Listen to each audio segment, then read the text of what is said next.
Shalom, selamat malam Bapak Ibu Saudara semua.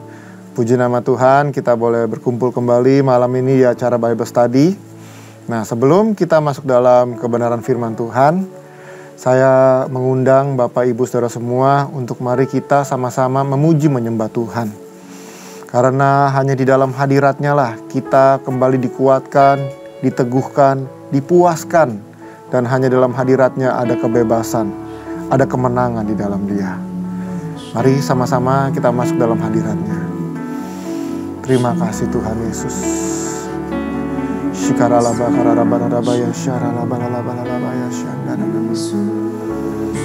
Kami memuji menyembah-Mu Aba ya Bapa. Engkau baik Tuhan Yesus.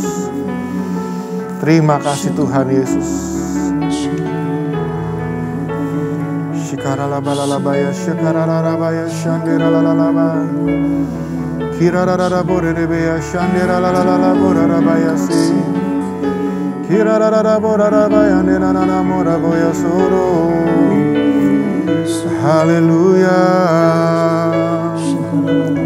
Hanya dalam hadirat-Mu Tuhan ada kemenangan kami, ada ketenangan jiwa kami Tuhan. Hanya dalam hadirat-Mu Tuhan. Shikaralabaya shandirararaborerebeya sandenanananamararabarabaya sandanamu. Kami buka hati kami malam ini Tuhan. Kami siap masuk dalam hadirat-Mu yang kudus Tuhan Yesus. Terima kasih Aba ya Bapa. Di hadapan hadirat-Mu ya Bapa, ku datang dengan penuh kerinduan. Di hadapan hadirat-Mu ya Bapa, Engkau baik Tuhan. segala keangkuhanku hilang, ku sembahkan ya Bapa, ku sembahkan ya Tuhan, ku tinggikan nama-Mu Yesus dalam hidupku selalu.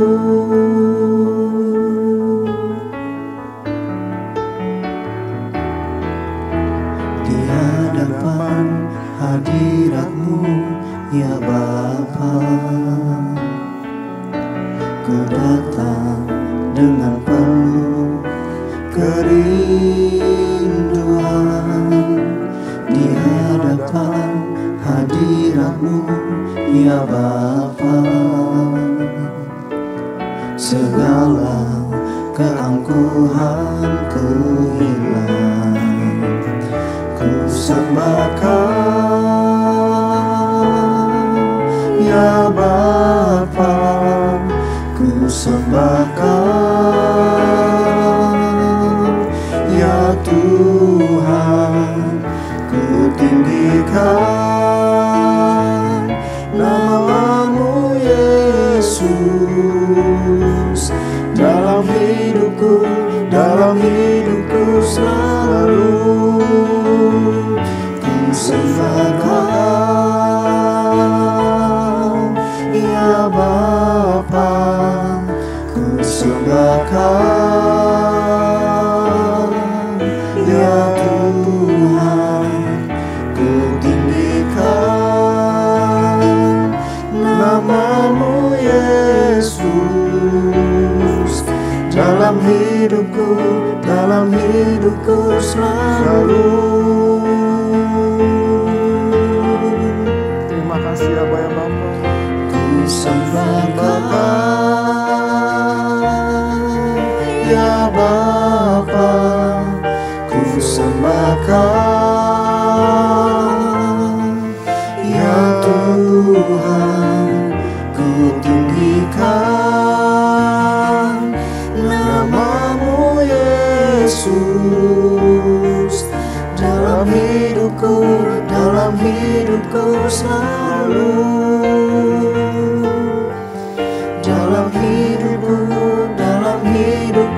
selalu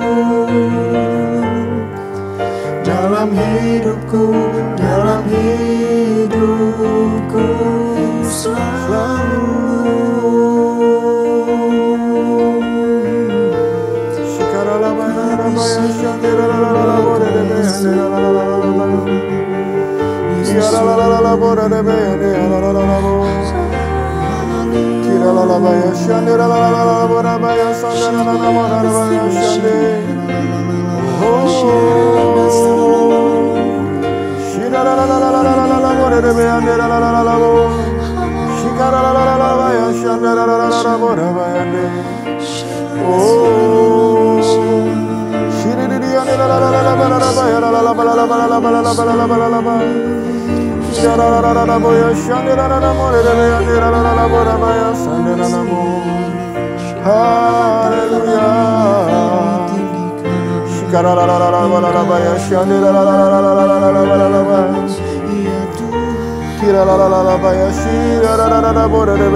Terima kasih Tuhan Yesus.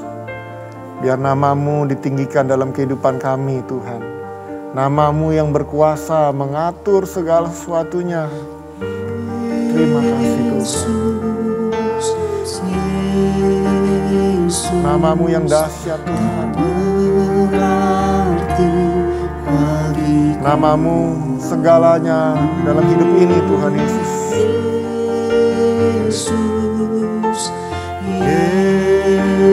Yesus, Kau segalanya bagiku. Yesus, Yesus, Kau berarti bagiku.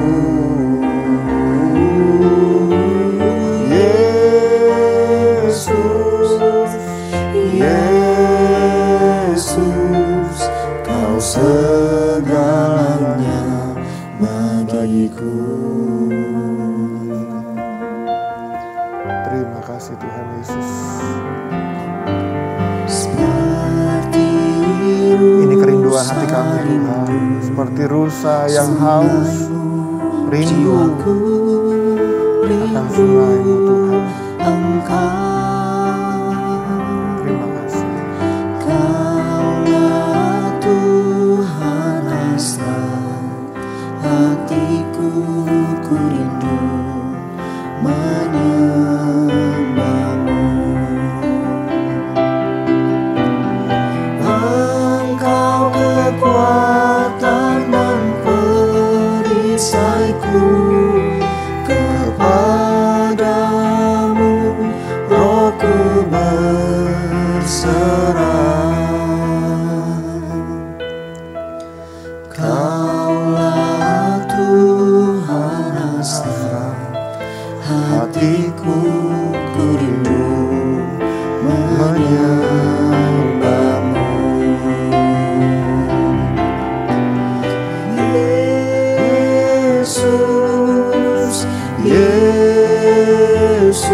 rindu menyembahmu.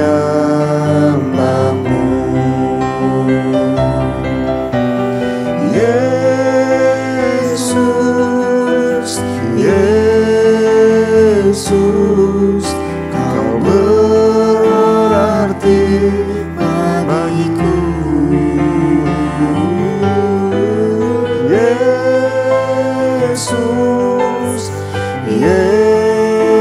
Yesus, Kau segalanya bagiku. Yesus,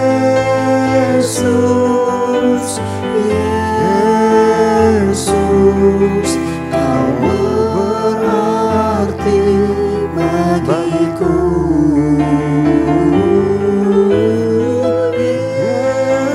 Yesus, Yesus, Kau segalanya bagiku. Kau segalanya bagiku. Kau segalanya bagiku.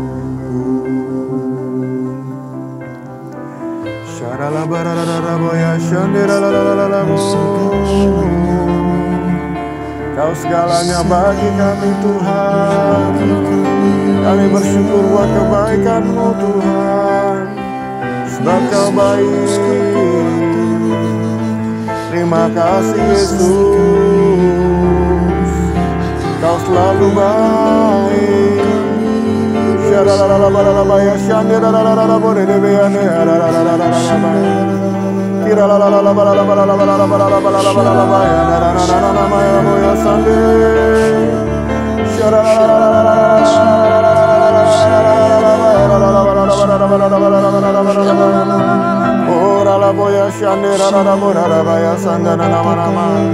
Nama-Mu yang memberikan kami kemenangan Tuhan.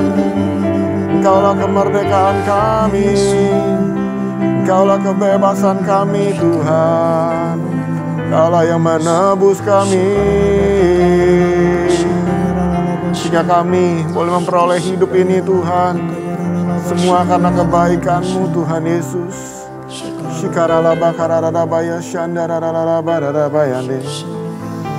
Terima kasih Tuhan. Terima kasih ya Bapa, untuk semua yang Tuhan sudah berikan dalam hidup kami. Terima kasih untuk hadirat-Mu Tuhan. Engkau memuaskan kami Tuhan. Engkau mengisi setiap kekosongan hidup ini Bapa. Mari Tuhan, kami buka hati kami. Kami mau Tuhan belajar kebenaran firman-Mu. Karena kami percaya kebenaran firman-Mu yang akan mengubahkan kami. Mengubahkan cara kami berpikir dan cara kami menjalani kehidupan ini Tuhan. Supaya hari demi hari kami boleh semakin disempurnakan untuk menjadi serupa segambar dengan Engkau. Terima kasih Bapa, kami siap belajar kebenaran firman-Mu malam ini. Haleluya, amin. Baik, shalom, selamat malam Bapak Ibu semua. Hari ini kita akan melanjutkan kembali pembacaan firman Tuhan di dalam Keluaran 21. Dalam Keluaran 21 ini kita akan menemukan saudara undang-undang tata cara dalam kehidupan. Semuanya itu mencakup dalam satu, yaitu mengasihi sesama. Begitu luar biasanya Tuhan mengatur kita saudara. Bagaimana cara kita hidup sesama manusia. Bagaimana cara kita memperlakukan orang-orang di sekeliling kita. Itu semua sudah diatur saudara. Ya Tuhan itu sudah rindu banget supaya kita itu boleh menjadi saksi Kristus. Nah, di dalam Keluaran 21 ini kita belajar saudara. Kan kita tahu ya kejadiannya, di mana mereka itu di padang gurun, di mana dalam perjalanan mereka. Dan pada waktu di zaman itu saudara, belum ada undang-undang saudara. Belum ada peraturan, belum ada hukum yang mengatur tata cara sesama manusia. Jadi mereka bisa memperlakukan apa saja yang mereka mau saudara. Mereka melakukan mungkin saudara hal-hal yang tidak baik, yang tidak benar. Karena kenapa? Karena tidak ada undang-undang yang mengaturnya. Beda dengan zaman sekarang saudara ya. Kita hidup di negara hukum, di mana semua ada peraturannya, ada undang-undangnya. Nah, itu sebabnya saudara, Tuhan mau untuk memberikan undang-undang kepada orang-orang Israel ini supaya mereka belajar saudara untuk menghormati sesamanya, bahkan mengasihi sesamanya manusia. Nah, kita baca saudara di dalam Keluaran 21, itu judul perikopnya adalah tentang hak budak Ibrani. Nah, dari ayat pertama saya bacakan, inilah peraturan-peraturan yang harus kau bawa di depan mereka. Ayat 2, apabila engkau membeli seorang budak Ibrani, maka haruslah ia bekerja kepadamu 6 tahun lamanya. Tetapi pada tahun yang ke-7, ia diizinkan keluar sebagai orang merdeka dengan tidak membayar tebusan apa-apa. Nah, pada waktu itu zamannya saudara di sini dikatakan budak saudara. Nah, ini kalau saudara perhatikan baik-baik, budak Ibrani ada perbedaannya saudara antara budak yang diperlakukan di Mesir dengan budak orang-orang Israel saudara. Kalau budak yang diperlakukan di Mesir saudara, itu orang benar-benar ditindas habis-habisan. Tidak ada belas kasihan sama sekali. Mereka diperbudak sampai selama-lamanya saudara. Kalau mereka masih bisa bertahan hidup, mereka akan terus jadi budak saudara ya. Sampai mungkin keadaan mereka sakit penyakit atau mungkin mengalami penderitaan sampai akhirnya mereka mati. Nah, di dalam Tuhan ini, orang-orang Israel diajarkan caranya berbeda. Bukan seperti perbudakan di Mesir saudara. Di situ dikatakan di dalam seorang budak Ibrani, peraturannya saudara. Nah, orang itu bisa jadi budak. Kenapa saudara? Mungkin ada beberapa hal ya. Bisa saja karena mereka mengalami masalah, atau mereka sedang mengalami kemiskinan, atau mungkin mereka berbuat sesuatu yang tidak benar, kejahatan saudara, sehingga akhirnya mereka harus jadi budak. Tapi di sini firman Tuhan mengajarkan bahwa namanya budak itu harus diatur saudara. Tidak bisa seenak-enaknya dari sang penguasa atau sang pemilik budak itu saudara memperlakukan budak-budak ini di luar daripada kemanusiaan. Ya, kalau orang Mesir memperlakukan seperti itu, bahkan bisa sampai menindas sampai mati. Tetapi secara orang-orang Ibrani ini diatur, Tuhan mengatur. Ya, Tuhan bicara kepada Musa. Dan di sini kalau tadi saudara perhatikan baik-baik, pada waktu mereka menjadi budak, dikatakan mereka itu bekerja sebagai budak selama dikatakan 6 tahun lamanya. 6 tahun lamanya. Dan tahun yang ke-7 mereka bebas saudara. Itu luar biasa. Tahun yang ke-7 mereka bebas. Kalau di Mesir nggak ada bebasnya saudara. Sampai mati mereka kerja. Mati-matian. Dan tidak ada hasil apa-apa. Tapi di sini 6 tahun lamanya mereka bekerja. Dan tahun ke-7 mereka harus dibebaskan. Mereka tidak boleh dijadikan budak lagi saudara. Nah, pada waktu itu, jadi mereka sebenarnya pada waktu masa-masa 6 tahun itu mereka bekerja, mereka itu ya seperti magang gitu saudara ya. Mereka bekerja, mereka belajar cara mengelola gitu saudara ya. Mungkin mengelola di rumah, mengelola pertanian, mengelola perkebunan, apapun juga saudara-saudara. Di situ dikatakan mereka belajar saudara. Nah, makanya pada tahun yang ke-7 mereka dibebaskan. Mereka dilepaskan saudara. Dan yang luar biasanya lagi saudara, di situ dikatakan di ayat 5. Tetapi jika budak itu dengan sungguh-sungguh berkata, aku cinta kepada tuanku, kepada istriku dan kepada anak-anakku, aku tidak mau keluar sebagai orang merdeka. Ayat 6-nya dibilang, maka haruslah tuannya itu membawanya menghadap Allah, lalu membawanya ke pintu atau ke tiang pintu, dan tuannya itu menusuk telinganya dengan penusuk, dan budak itu bekerja kepada tuannya untuk seumur hidup. Nah, ini juga luar biasa saudara. Jadi harusnya budak itu bekerja, laki-laki Ibrani yang jadi budak itu bekerja selama 6 tahun, dan tahun ke-7 dia harusnya bebas. Tapi kalau dia betah di situ saudara, dia betah, dia suka, dia mengasihi tuannya, dia mengasihi majikannya saudara. Dan apa yang terjadi? Dia nggak mau merdeka, dia nggak mau keluar daripada rumah tuannya. Dia mau tetap di situ untuk melayani tuannya. Jadi apa yang terjadi di situ dikatakan, maka tuannya akan membawa si budak ini ke tiang pintu, dikatakan lalu kemudian menusuk telinganya dengan penusuk. Dan budak itu pada waktu telinganya ditusuk saudara ya, seperti kayak pakai anting gitu saudara. Dan itu adalah lambang di mana budak itu bekerja secara merdeka. Dia tidak dipaksa saudara. Dia bekerja karena keinginan hatinya. Dia mengasihi tuannya. Dia mengasihi majikannya. Jadi bukan dengan paksaan. tapi dengan sukarela dia menghormati tuannya, saudara. Luar biasa ya yang diajarkan. Beda banget saudara ya. Kalau di Mesir nggak ada kayak begitu saudara. Ditindas habis-habisan sampai mati saudara. Tapi di sini dikasih kebebasan. Bahkan kalau nggak mau bebas, mau tetap mengikuti tuannya, mau setia, mau melayani tuannya, dikasih kesempatan. Untuk apa? Untuk tetap melayani tuannya seumur hidupnya saudara. Wow, keren banget saudara ya. Nah, selanjutnya kalau saudara baca dari ayat 7, dikatakan di situ dari ayat 7 sampai ayat 11, ini bicara tentang hak budak perempuan. Kalau tadi hak budak laki-laki. Nah, kalau ayat 7 sampai 11 itu dikatakan hak budak perempuan, saudara. Nah, di sini berbeda. Kenapa? Karena namanya perempuan, jadi banyak hal yang harus diatur lagi, saudara, supaya perempuan-perempuan ini tidak diperlakukan semena-mena oleh majikannya, saudara. Nah, di sini mereka itu dilindungi oleh 3 peraturan, ya. Di situ dikatakan ayat 7 dikatakan begini, saudara. Apabila ada seorang menjual anaknya yang perempuan sebagai budak, maka perempuan itu tidak boleh keluar seperti cara budak laki-laki keluar. Jika perempuan itu tidak disukai tuannya yang telah menyediakan baginya sendiri, maka haruslah tuannya itu mengizinkan ia ditebus. Dan tuannya itu tidak berhak untuk menjualnya kepada bangsa asing, karena ia memungkiri janjinya kepada perempuan itu. Jadi saudara, budak perempuan ini, kalau misalnya tuannya nggak mau lagi pakai dia sebagai budak, sebagai pekerja di tempatnya, si tuannya ini tidak boleh jual budak ini kepada bangsa asing atau non Ibrani, non Israel, saudara. Tapi mereka harus jualnya kepada orang-orang Israel. Kenapa? Karena budak-budak perempuan ini dijaga oleh Tuhan supaya mereka tetap dipelihara.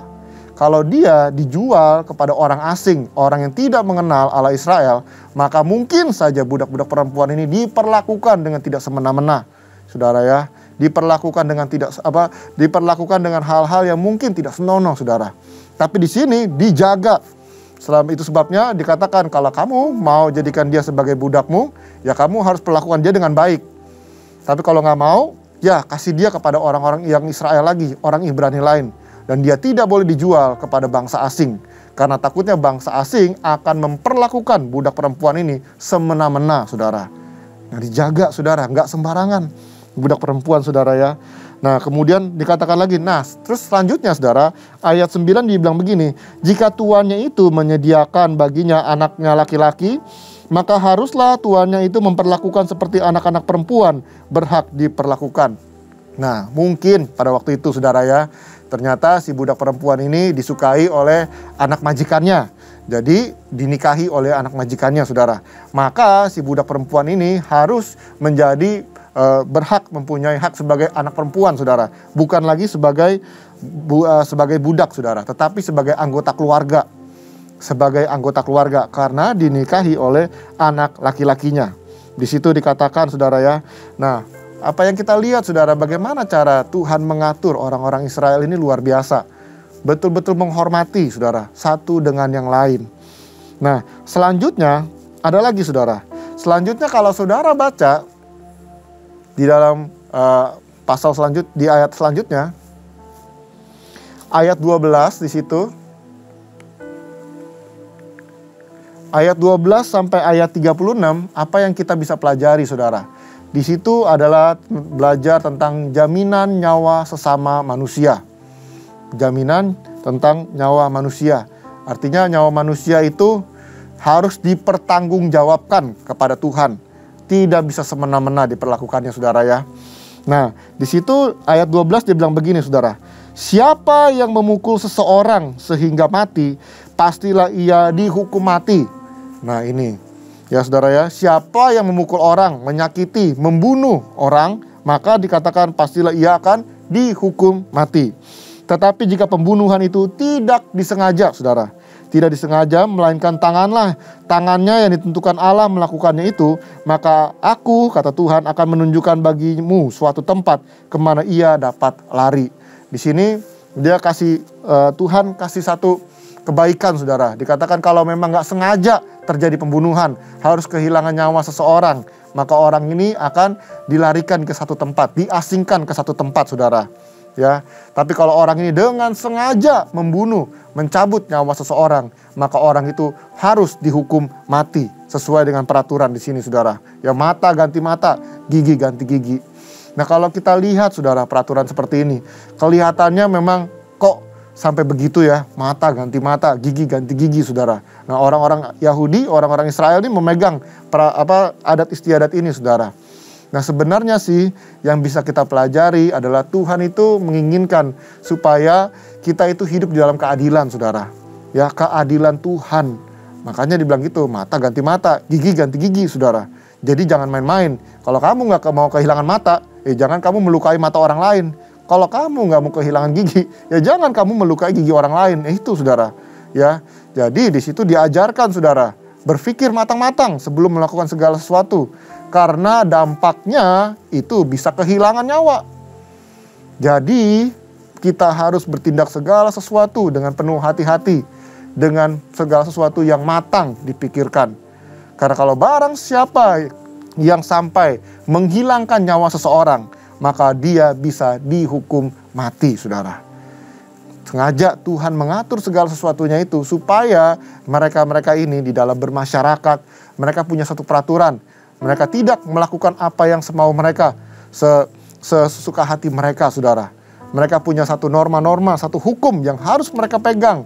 Karena Tuhan sendiri yang mengatur mereka saudara. Ya, di situ saudara baca lagi banyak saudara di situ peraturan-peraturannya saudara. Misalnya ada yang perkelahian, pertengkaran saudara ya, sampai dikatakan sampai ternak saudara, hewan pemeliharaannya juga. Nah, di situ dikatakan harus tetap ganti saudara. Ya, harus tetap ganti. Sekalipun ada orang yang terluka, dikatakan dia harus membayar ganti rugi pengobatannya. Kalau enggak, dia akan dihukum saudara. Jadi jangan main-main saudara di sini. Benar-benar diatur. Ya, Tuhan itu menegaskan bahwa Tuhan itu mengendalikan segala sesuatu atas setiap ciptaannya. Semua ciptaan Tuhan itu berhak atas hidup yang dikaruniakan Tuhan kepadanya. Ya, semua ciptaannya itu berhak untuk hidup atas semua kehidupan yang Tuhan berikan. Jadi manusia nggak boleh dengan sesukanya main seenaknya aja mengambil nyawa seseorang, bahkan mengakhiri nyawa seseorang. Wah, itu nggak bisa saudara. Nah, makanya dibilang apa? Hukumannya bisa mati saudara. Hukuman mati, mata ganti mata, gigi ganti gigi. Nah ini semuanya untuk mengatur supaya semua orang bertindak hati-hati. Ya, berpikir matang-matang. Jangan sampai dia kehilangan nyawanya karena dia memperlakukan sesuatu atau memperlakukan orang lain dengan semena-mena saudara. Nah di sini dikatakan lagi, kalau kita lihat bukannya Tuhan itu kejam, tetapi karena adil saudara. Semua harus diatur dengan keadilan Tuhan.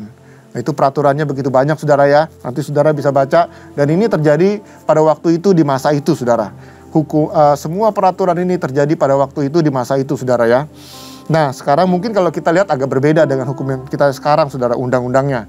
Karena ini undang-undang ini diberikan kepada orang-orang Israel di masa itu. Ya saudara. Nah kalau kita pelajari lagi saudara, apa sih yang bisa kita ambil daripada Keluaran 21 ini? Ya, hal-hal apa yang bisa kita pelajari dalam kehidupan ini saudara? Yang pertama, tadi masalah budak saudara ya, budak laki-laki, budak perempuan. Itu mengajarkan kita saudara, kalau seandainya saudara dipercayakan jadi seorang bos, jadi seorang majikan, jadi seorang pemimpin, perlakukanlah karyawan kita, bawahan kita, ya tim kita dengan baik dan benar. Jangan sembarangan, jangan sesuka hati kita, apalagi sampai kita tindas habis-habisan. Mereka kerja mati-matian buat kita, sedangkan kita yang menerima keuntungan sebesar-besarnya saudara, tanpa memperhatikan mereka. Kita nggak bisa melakukan itu saudara. Kita adalah murid Kristus. Kita dipanggil untuk menjadi terang. Saudara dan saya adalah contoh di mana semua orang bisa melihat karakter Kristus. Kalau hari ini kita dipercayakan, kita punya pegawai, kita punya bawahan, ya kita punya karyawan saudara. Mari pergunakan kesempatan ini untuk memuliakan Tuhan di tempat kita bekerja saudara. Kalau Tuhan percayakan mereka itu ada di dalam lingkungan kita, di bawah sebagai orang-orang yang bekerja kepada kita, ayo saudara, perlakukan mereka dengan benar. Perlakukan mereka sama seperti bagaimana Tuhan memperlakukan kita. Jangan semena-mena. apalagi sampai ditindas habis-habisan. Jangan saudara. Ingat baik-baik, mungkin saudara berpikir, ya kita berpikir, lah ini kan perusahaan saya, suka-suka saya dong. Ini kan tempat saya kerja, suka-suka saya. Jangan saudara, karena Tuhan itu adalah Tuhan yang adil. Dia melihat segala sesuatunya saudara. Ya, bahkan kita ini harus mempertanggungjawabkan segala perbuatan kita di hadapan Tuhan. Nah, makanya saudara, mari perhatikan baik-baik bagaimana cara kita memperlakukan orang-orang bawahan yang ada di tempat kita, yang bekerja dengan kita saudara ya. Nah terus selanjutnya tadi di bagian yang selanjutnya kalau saudara perhatikan ada 2 bagian ya, tentang budak dan tentang jaminan ya saudara ya, nyawa sesama manusia. Nah ini membuat kita belajar lagi saudara, bahwa saudara dan saya kita sama-sama punya tanggung jawab. Untuk apa? Untuk menjaga keharmonisan satu dengan yang lain. Sebenarnya sih intinya daripada tadi yang kita baca peraturan-peraturan itu adalah intinya apa saudara? Intinya adalah kasihilah sesamamu manusia seperti engkau mengasihi dirimu sendiri. Kalau engkau gak mau disakiti, jangan sakitin orang. Kalau engkau gak mau ditipu, jangan tipu orang. Kalau engkau mau diperlakukan dengan benar, perlakukan orang lain dengan benar. Itu saudara. Makanya semua undang-undangnya diatur saudara ya. Dari hewan ternak lah, dari segala sesuatu perbuatannya saudara. Semuanya diatur. Intinya itu saudara. Supaya kita sama-sama memperlakukan orang lain dengan benar. Ya, kalau saudara sudah diberkati dengan Tuhan, mari kita berkati orang lain. Ya, kalau saudara dikasihi oleh Tuhan, mari kita mengasihi orang lain. Kita menjadi saluran kasih-Nya Tuhan. Supaya semua orang bisa merasakan kasih Kristus dalam hubungan kita kepada Tuhan, saudara. Orang bisa melihat kasih Kristus itu nyata, ya, dengan cara kita memperlakukan orang-orang di sekeliling kita. Ya, saudara ya, memang nggak gampang untuk hidup seperti ini, saudara. Tapi kemampuan daripada Tuhanlah yang akan memampukan kita bisa hidup penuh dengan kasih Kristus. Karena sama seperti apa yang Tuhan berikan undang-undang ini. Supaya mengatur kehidupan manusia. Supaya manusia itu tidak memperlakukan segala sesuatu seenaknya dirinya sendiri. Tetapi harus memikirkan juga kepentingan orang lain. Dan apapun yang dia lakukan, ingat baik-baik, itu semua akan ada waktunya. Mereka harus mempertanggungjawabkannya di hadapan Tuhan. Amin saudara. Baiklah, kebenaran firman Tuhan ini mengajarkan kita ya saudara, dalam hidup bermasyarakat kita boleh sungguh-sungguh lagi menjadi karakter Kristus. Loving God, loving people saudara. Mengasihi Tuhan dan juga mengasihi sesama kita. Mari kita tundukkan kepala, kita berdoa. Bapa di dalam surga, terima kasih Tuhan Yesus untuk kebenaran firman-Mu dalam kitab Keluaran 21 ini Tuhan. Tuhan, kami berdoa kalau Tuhan percayakan kami boleh menjadi atasan, kami boleh menjadi pemimpin. Ada orang-orang yang bekerja buat kami Tuhan. Mari Tuhan, berikan kami kasih-Mu Tuhan, sehingga kami boleh memperhatikan mereka. Kami boleh sungguh-sungguh Tuhan memperlakukan mereka Tuhan dengan baik dan benar, sesuai dengan peraturan dan hukum-hukumnya Tuhan. Kebenaran Kristus, supaya orang-orang bisa melihat Tuhan karakter Kristus dalam diri kami. Dan juga Tuhan, terima kasih, kami mau belajar Tuhan, bagaimana cara kami memperlakukan sesama kami, orang-orang di sekeliling kami, di keluarga kami, di tempat kerja kami, di komunitas kami, di gereja dan tempat pelayanan kami, dimanapun kami berada, kami boleh saling memperhatikan, saling menguatkan, saling menopang satu dengan yang lain, dan saling mengasihi, seperti firman-Mu berkata, di mana kami harus mengasihi sama kami, seperti kami mengasihi diri kami sendiri. Terima kasih Aba ya Bapa untuk kebenaran firman-Mu. Engkau yang akan menuntun kami, memampukan kami untuk menjalani semua kebenaran firman-Mu. Terima kasih Bapa, di dalam nama Tuhan Yesus kami telah berdoa dan mengucap syukur. Mari Bapak Ibu Saudara semua, kita angkat kedua tangan kita. Kita siapkan hati kita. Kekasih Tuhan, terimalah berkat, damai sejahtera, sukacita di dalam nama Bapa dan kasih karunia yang melimpah-limpah dari Tuhan kita Yesus Kristus dan persekutuan yang manis dengan Roh Kudus sampai nanti Tuhan Yesus pasti akan datang menjemput kita semua di awan-awan yang permai. Semua yang percaya sama-sama kita katakan amin.